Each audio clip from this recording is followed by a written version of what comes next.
Well, let me add my warm welcome to those of Deborah and Chad. It's a real pleasure to have you here, and I want to thank you for participating in this very important Global Innovation Summit. We value all your presence. We know that it's going to be very important. We will have dynamic discussions. I would like to thank all of our sponsors as well, especially our gold sponsors, KPMG and IBM. They, along with Shell, are among our most important collaborators and most valued partners at Imperial. We greatly appreciate those relationships, and we learn a lot from one another. I also want to thank the many other friends and partners of Imperial who are here today. You enable us and help us to do great things in teaching, research, and societal engagement. And one remarkable aspect of Imperial is the strength of our partnerships with leading corporations, academic institutions, and other organizations across the world.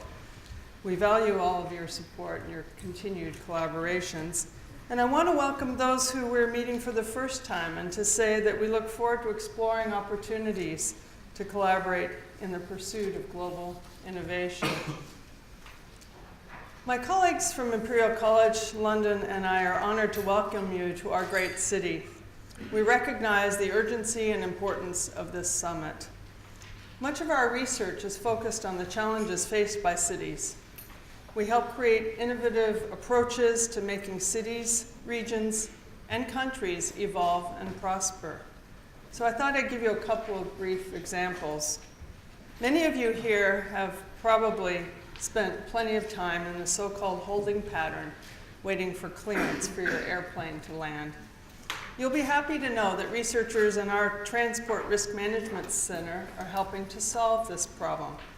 They have proposed an optimization for arrivals and departures at the 5 airports in the New York region that cuts the congestion, reduces fuel consumption by up to 14%, and air traffic controller work by up to 47%.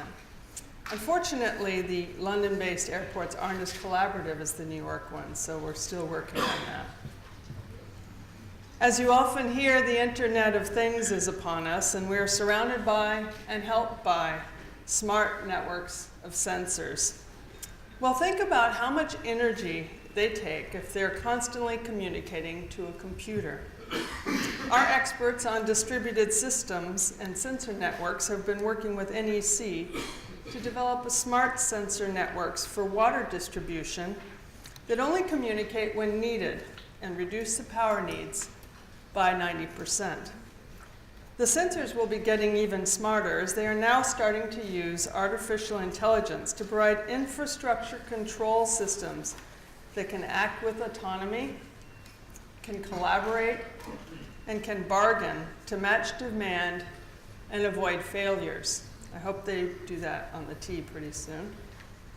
It will be indeed a very smart city when our water system is intelligent and can bargain with the water company or act to turn off our neighbors' wasteful sprinklers. At this evening's gala dinner, you will hear more from several of our academics about research to make cities of the future healthier, more livable, more efficient, and more sustainable. These technological breakthroughs are exciting and compelling, yet we know that we are meeting at a very important time. There is a growing perception in many parts of the world that international cooperation in its many forms is a game played by the elite for the benefit of the elite. International collaboration and mobility are viewed by some as undermining national prosperity and individual happiness.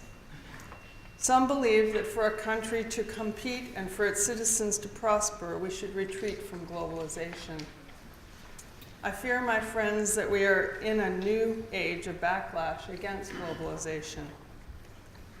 But we here know that international collaboration, mobility across borders, and competition are not mutually exclusive. They can be and should be mutually supportive. At Imperial, we know that advances in research occur when our academics collaborate with their competitors.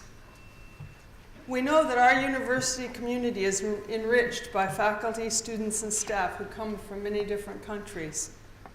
We benefit from the differences in culture and outlook that our colleagues bring to understanding and solving complex problems and developing new ideas. I think that the same is true for cities and for countries. As we discuss the future, we need to keep top of mind that international mobility, collaboration, and cooperation are essential for creating a bright future for cities, for nations, and for the world. I congratulate the GFCC for providing a forum for such thoughtful and meaningful discussion of issues that are so important to our collective future. So let me welcome you again and thank you all for being part of this important discussion at this crucial time. Welcome to London.